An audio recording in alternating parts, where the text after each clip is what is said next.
When another woman walks into the room or you see, another woman on the internet, her shining should never, ever, ever dim your light because it doesn't, right? It's all up here.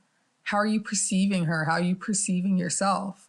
You have to know that, you are who you are and, let someone else shine and have that not take away from your confidence within yourself and your abilities, right? Just because you see someone doing great things, it doesn't automatically mean that you're less unless that's what you choose for it to mean. And so what you have to acknowledge is that, her light shining doesn't dim mine.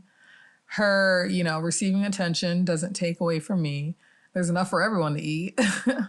And that you are great because you are great. You are great without comparison.